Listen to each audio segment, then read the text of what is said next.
And welcome back to KTBS Plus, our live streaming service where we take you in. And a super cool part of my job is I get to see all of the fun and cool events happening all around our beautiful community. And we have one here right in Richard Fleming's Park in Shreveport. Would you like to introduce yourself and tell us about the event that'll be happening here in a couple days? Absolutely. Hi, I'm Ann Lutz. I'm the Education Coordinator for Caddo Parish Parks and Recreation at Walter B. Jacobs Memorial Nature Park. And we will be having a fantastic event. It's coming up November 8th, which is Saturday, from noon to 4. We will have over 50 artists from all around the parish. Matter of fact, this year they're even coming in from Monroe, Doddridge, Arkansas, all around to come here to show the art that they have made, which all features nature. Wow, I love that. And so November 8th, people can come out and check out this art. Is this art for people to buy? Is it art for people just to enjoy? What does that kind of look like? Well, it's kind of both because we do have over 50 artists that will be here to sell their art. One of them actually donates all her art to charities and such, but we'll also have activities for them to do. We'll have our own painting workshop going on where our park naturalist, Julia O'Neill, who does it every year and is a fantastic artist, will be, I believe, teaching you how to paint a chickadee. Wow, Yeah. that's awesome. How many years have you guys been doing this? This will be the 19th year for Art in the Park. So it's been around a while and it's Yes. grown every year. It's probably the biggest it's ever been this year, and we're really proud of this. I really like that, and that's so amazing that for 19 years you guys can continue to grow something and keep it in the community is so amazing. And you said this is going to be the biggest, which is super cool. And we have a list of different things here that we can kind of show off here. That will be happening. And one thing, this is the flyer that I saw online, and I noticed that when we talked about the paintings in nature, it's not just the trees or flowers or nature that way. It's also the animals, right? Oh, absolutely. And I wanted to ask, is the nature just this year's theme? Is it every year's theme? What It's does that kind of look? every year's theme. Art in the Park is to feature the local flora and fauna of our area. So it's always themed around nature, and all the artists will have at least 75% of their art to be featuring nature. Now, it could also be materials from nature, say wood or rock or crystals, or not just paintings of nature. So there's a lot of variety. Absolutely. How important do you think it is to the community to have an event where they can see how, like, all of the local artists come together and show off this just this region and what they're capable of, their talents, right? And it's so good for art and the kind of like almost the history and the advancement of art. It's so good to see all these artists here in one place. We're happy to have all the artists come together, and it's kind of a community thing. You know, they get to all see each other. They say, to me at least, it's their favorite event to come together. We have ambiance music going in the background with Peregrine, formerly known as Benedetto. We also have Twain Darkley, which is another favorite of the community, and Q Major, the violinist, along with native to the parish. So it's a really nice time.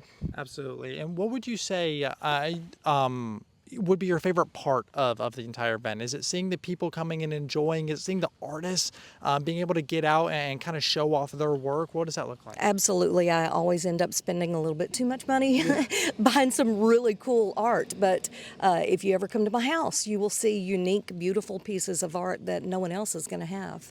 That's my favorite thing is really the artist and the work that they do and being able to bring something home with me. But also, I enjoy the activities that we have because we'll have kids' activities. We have a long list of other people that'll be joining us who will also be doing kids' activities, and that includes Shreve Memorial Library, the Shreveport Aquarium, Cyport Discovery Center. Let's see who else. The Girl Scouts, Louisiana Pines to the Gulf. And of course, Shrek. Yeah. Can't do anything artsy without Shrek being Absolutely. involved. Shreveport Regional Arts Council is amazing, and they'll be here with bells on as well. I love that. Talk to us about some of these live demonstrations that will be going on that people are obviously going to want to bring their kids and come and sit themselves and watch. One of my favorite demonstrations that happens is something that I like to do on the side myself is the pine needle basket making. Wow. So they actually go and collect longleaf pine needles, which they're 12 to 18 inches long. These are historic or just, trees that tower over the other pines. The pine cones themselves can be upwards to 18 inches tall. So they take those pine needles and they make them, coil them into baskets. And it's beautiful artistry, but it's also this functional thing that you can have as well. That's probably one of my favorites. That sounds so cool. And I've done pottery within my job. I went to a pottery place, and that was super, super cool.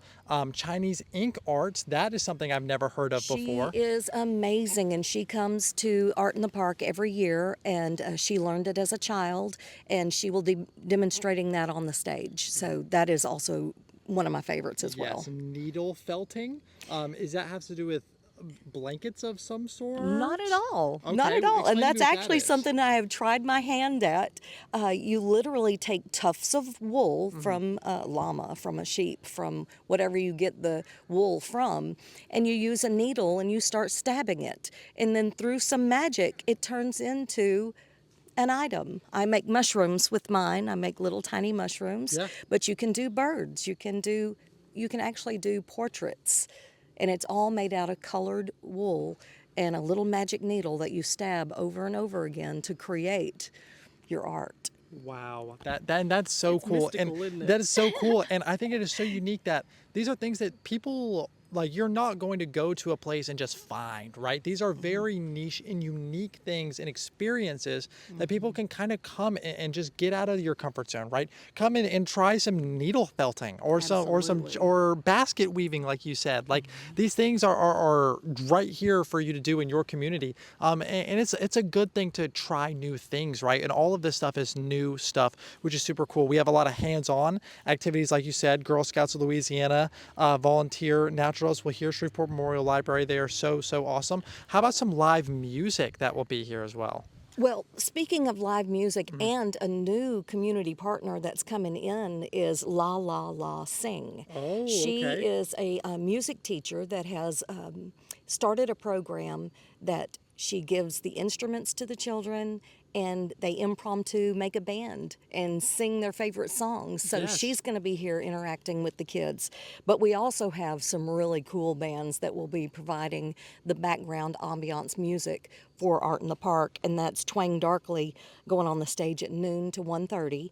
We have Peregrine, which is formerly Benedetto. They won the music prize a couple of years ago. They are a fantastic band. They have an artist that comes on stage and paints a picture while they're playing music. Wow. I mean, it's pretty amazing. next level Isn't stuff. isn't that really cool? That's very cool. They'll be on the stage from 1:30 to 2:30. They changed their name, freshened things up, and they're now known as Peregrine. And then finally, Q Major, the violinist, is just an amazing musician, and he'll be playing along with Native to the Parish. Very And they will end the cool. show from 2:30 to 4 o'clock. Very cool. And so, when should people start showing up to get that parking, to come in and get a good spot where they want to be here and ready? Well, it'll open up at noon, so we have ample parking here at Richard Fleming Park. We will do the initial parking right here by the boat dock, and then we'll have overflow parking up in the upper lot. We have people that are here directing everyone, so it should be fine. Lots of ample parking, so it'll be a good time. Get here around noon and stay till 4 if you'd like. We'll have food trucks on site. Ooh, do you know what different type of food trucks that will be here? Absolutely, and I'm really excited about it because Okay. I like a flair. Yes. We have Oki Eats, which is a Japanese-based food truck, and it's their first year to come out. I'm very excited about that. And then we'll have some of the staples. Critters Corral, he does probably some of the best chicken tenders that you'll ever put in your face. Yes. Also, we have the Hot Dog Hut, which is, he's been to almost every single Art in the Park, and everybody loves him. Just delicious food.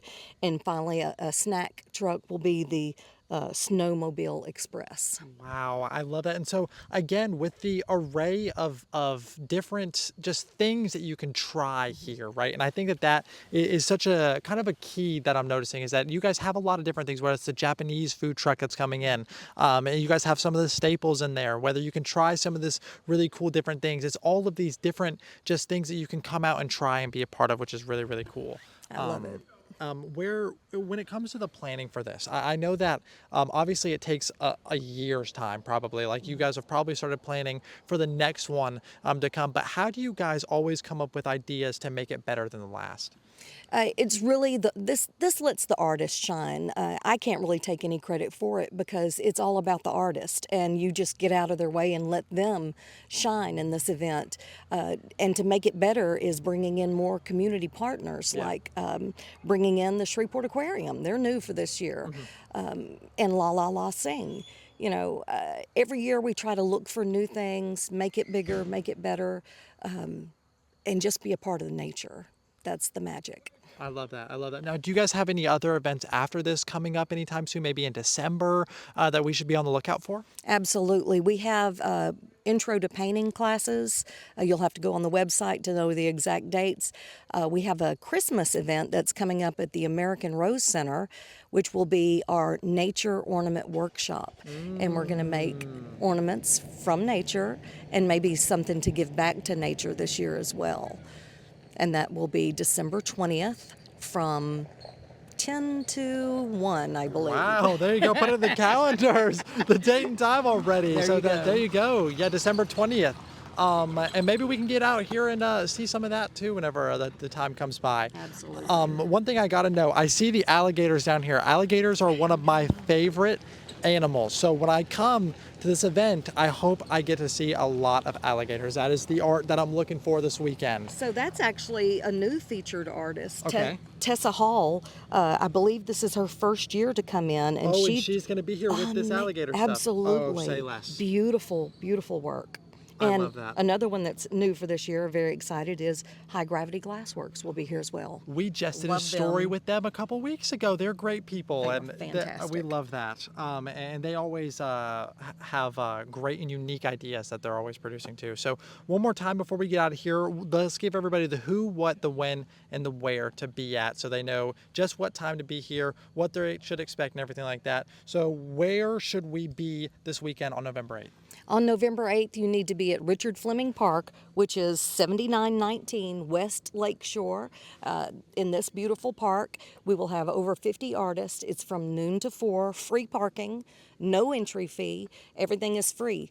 The artists don't even pay for their spots. This is free for them to participate and free for the public to come. The only thing you're going to have to buy is maybe some snacks. I love that so much. Guys, you heard it. Free is the word, to have some fun this weekend and kind of like try some new things, right? It is finally that winter time. We just had Halloween, and the weather's starting to cool down. You can enjoy your weekend outside. It's going to be sunny. Hopefully, I'm not a weather person, so I don't know really what the weather's going to look like. It's going to be beautiful. Yes, it is what is. it's going to be, and it's- regardless of the weather. Regardless of the weather. And you can come out here and enjoy some nature paintings and different type of art in general, I would say. Correct. Whether it's from basket weaving to Pottery. needle or pottery or any of that stuff. It's just so unique and so cool. But that is all that we have for you guys here today. Thank you guys for watching us on KTPS Plus and wherever. This live stream will send you after this. We hope you have a happy and healthy day.